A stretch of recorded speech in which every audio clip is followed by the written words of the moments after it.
Assalamualaikum warahmatullahi wabarakatuh. Salam jumpa, salam sejahtera untuk Anda semua. Salam persaudaraan dari kami Aras 9 Channel. Saudara-saudaraku sekalian, kembali saya akan mengulas sejarah, dan hal ini sebenarnya sudah pernah kami ulas, namun kembali beredar dari situs berita NU Online.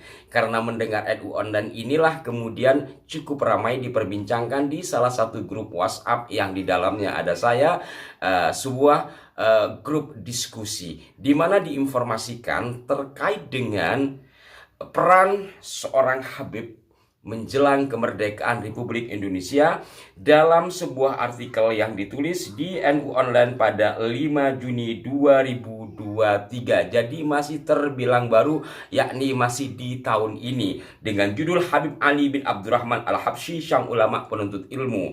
Pada bagian awalnya memang menceritakan tentang kilasan dari tokoh Habib karismatik di Jakarta ini, namun pada beberapa kutipannya membahas tentang salah satu peran beliau menjelang kemerdekaan Republik Indonesia.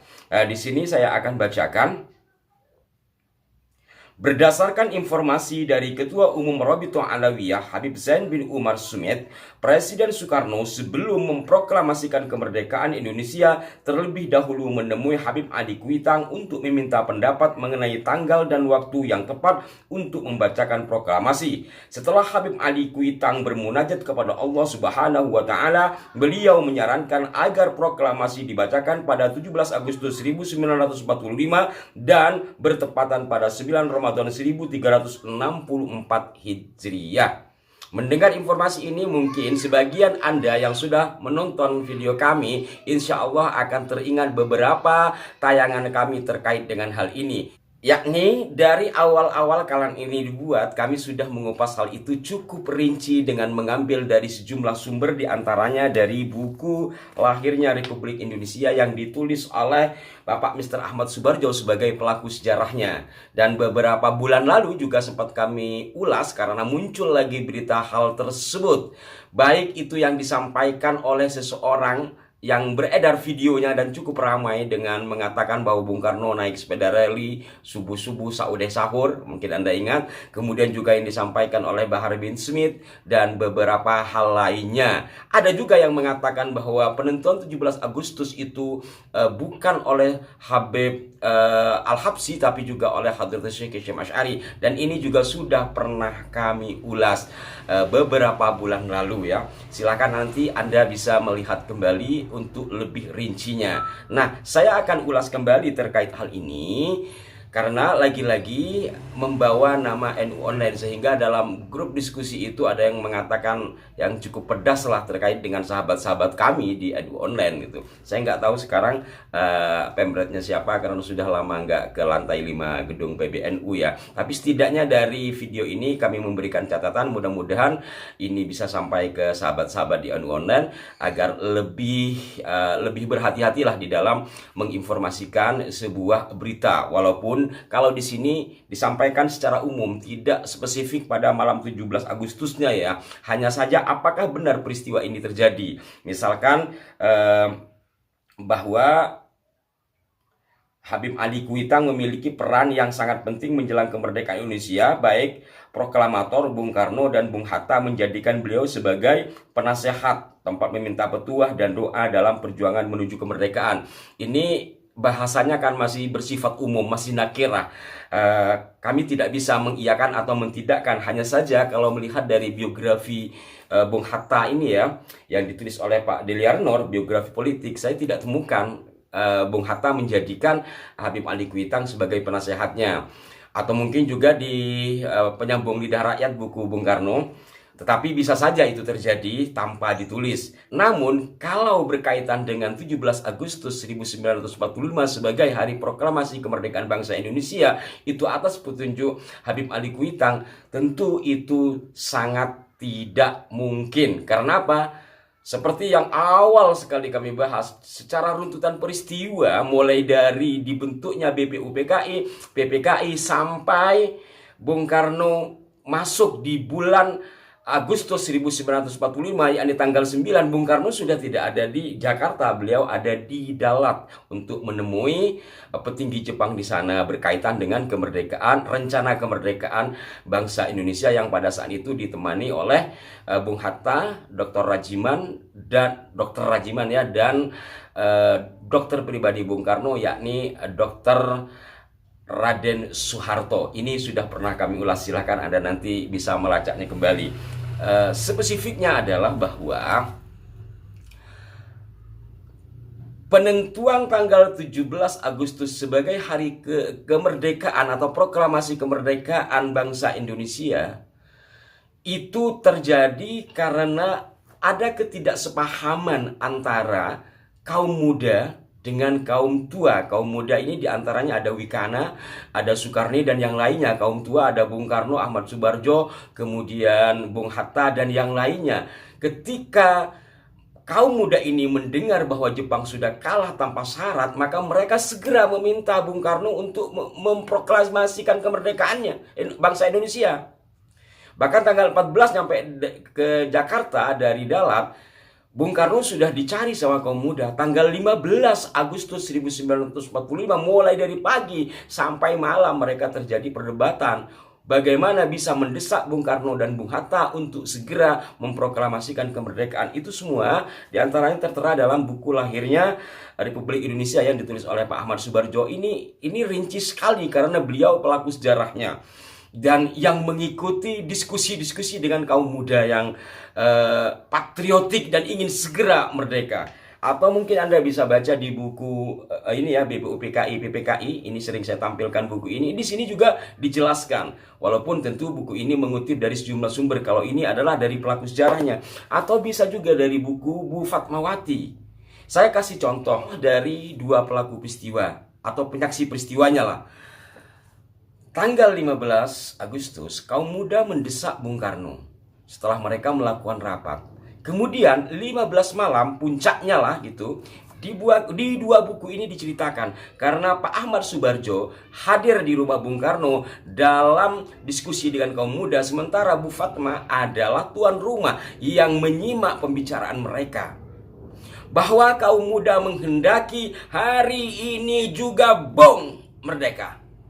Yang dari situ membuat Bung Karno dan Bung Hatta masih bertahan karena tanggal 16 besok harus 16 Agustus ya, mereka akan melakukan rapat panitia, rapat resmi panitia persiapan kemerdekaan yang telah mengundang tokoh-tokoh perwakilan dari sejumlah wilayah di Indonesia pada saat itu, baik dari Kalimantan dan sebagainya. Maka mereka harus menunggu tanggal 16 sesuai dengan rapat. Besok kita akan rapat. Namun apa yang terjadi? Tanggal 16 dini hari, Bung Karno, Bung Hatta yang kemudian diikuti oleh Bu Fatma diculik, dibawa ke Rengas Dengklok. Saya kembali lagi pada peristiwa malam 15. Artinya 15 Agustus menjelang 16 Bung Karno diculik dini hari. Di sini jelas Pak Ahmad Subarjo menyaksikan bagaimana kaum muda mendesak Bung Karno dan Bung Hatta agar segera merdeka. Bu Fatmawati sampai menggigil mendengarnya. Pak Muhammad Hatta juga menjelaskan hal itu. Bahkan Pak Hatta dengan marah dan nada tinggi mengatakan, kalau Anda, bung-bung muda ini bisa memproklamasikan kemerdekaan hari ini juga atau besok pagi, kenapa harus memaksa kami? Kami konsekuen kepada hasil rapat bahwa besok kami harus rapat panitia persiapan kemerdekaan. Itu Bung Hatta. Bung Karno juga nggak kalah panas.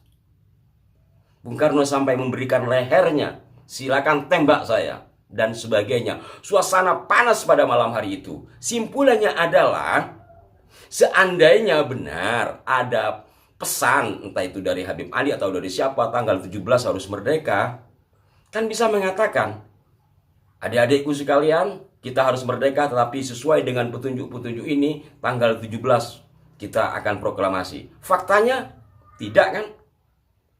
Malah mereka akhirnya diculik, yang kemudian dibawa ke Rengas Dengklok. Di Rengas Dengklok pun tidak mudah membawa Bung Karno dibawa ke Jakarta oleh Pak Ahmad Subarjo, penuh dengan liku. Ini pernah saya ulas juga secara khusus terkait dengan kepiawaian Pak Ahmad Subarjo. Ahmad Subarjo ini nama Jawanya, beliau berdarah Aceh, ningrat Aceh, nama aslinya Teku Abdul Manaf. Atas lobby-lobby beliaulah ini kemudian suasana panas dan genting di Rengas Dengklok bisa diatasi, tetapi dengan jaminan nyawa beliau juga. Singkatnya begini, ketika sudah mentok, Bung Karno harus memproklamasikan kemerdekaan di Rengas Dengklok dan Pak Ahmad Subarjo sudah sampai di sana, terjadi lobby-lobby dengan Komandan Sudancu di sana. Akhirnya Pak Ahmad Subarjo memberikan banyak pertimbangan-pertimbangan sehingga akhirnya juga diperbolehkan Bung Karno dan Bung Hatta untuk dibawa ke Jakarta dengan catatan besok juga harus merdeka, kalau perlu malam ini. Ahmad Subarjo mengatakan malam ini tidak mungkin. Artinya malam tanggal 16 ya, menuju besoknya 17. Kenapa tidak bisa pada malam hari ini juga? Kami harus rapat dengan sejumlah panitia. Lantas, kata Komandan Sudancu, setidaknya besok siang, kalau proklamasi kemerdekaan tidak terlaksana, tembak saya. Ketegasan seorang Ahmad Subarjo. Akhirnya diperbolehkan Bung Karno pulang, kemudian melakukan rapat-rapat sebagaimana umum diketahui. Dan mereka selesai rapat itu dini hari. Memang harus digarisbawahi kalau di dalam buku ini, buku Pak Ahmad Subarjo dengan Bu Fatma, terjadi perbedaan jam. Nampaknya Pak Ahmad Subarjo masih menggunakan jam yang dibuat oleh Jepang. Artinya waktunya ada perbedaan dengan waktu WIB sekarang. Di sini ditulis nampaknya menggunakan waktu Indonesia bagian Barat yang sudah resmi setelah Indonesia merdeka, sehingga terjadi perbedaan jam. Pada intinya mereka pulang dini hari dan Bung Karno sholat subuh di kediaman beliau di kamarnya, kata Bu Fatma, tidak di Kuitang. Ya, sementara beliau, Pak Ahmad Subarjo, juga mengatakan pulang pagi jam 6 menurut beliau. Pak Ahmad Subarjo saking lelahnya, berhari-hari penuh beliau melakukan persiapan menuju Indonesia merdeka. Beliau tidak bisa hadir saat proklamasi kemerdekaan itu disampaikan. Intinya sahabat-sahabatku sekalian, dari apa yang diinformasikan oleh situs resmi PBNU media online yang saya katakan tadi, itu tidak sesuai dengan data-data yang ada, baik dalam dua buku ini, dalam buku Bung Hatta, dalam buku BPUPKI, atau Anda juga bisa melihat dalam buku Bung Karno Penyambung Lidah Rakyat Cindy Adam. Maka dari itu kami tentu, Anda mungkin juga berharap kepada semua wartawan atau situs-situs berita untuk menyampaikan informasi sesuai dengan data, walaupun sang penyampai itu adalah orang yang ditokohkan. Kalau menyimak dari NU Online tadi itu kan wawancara, memang seorang wartawan hanya menyampaikan hasil wawancaranya, hanya saja ada pertimbangan-pertimbangan yang baik untuk para editor naskah ya. Ketika ada informasi yang tidak sesuai data, sebaiknya jangan disampaikan walaupun itu adalah sebuah kutipan dari seorang narasumber. Mohon maaf nggak ngajari, kita sama-sama wartawan sahabat. Untuk itu sekali lagi mohon kepada sahabat-sahabat di NU Online ataupun rekan-rekan jurnalis yang lain atau YouTuber sekalipun ya, untuk lebih selektif, lebih berhati-hati di dalam menyampaikan satu informasi, terlebih-lebih berkenaan dengan sejarah bangsa ini. Semoga bermanfaat, dan bagi Anda yang ingin menyaksikan kembali penyampaian kami terkait hal ini pada edisi-edisi sebelumnya, saya insya Allah nanti minta admin untuk mencantumkan link-link video kami terkait dengan hal tersebut di kolom komentar. Mohon maaf jika ada kekeliruan. Sampai jumpa. Wassalamualaikum warahmatullahi wabarakatuh.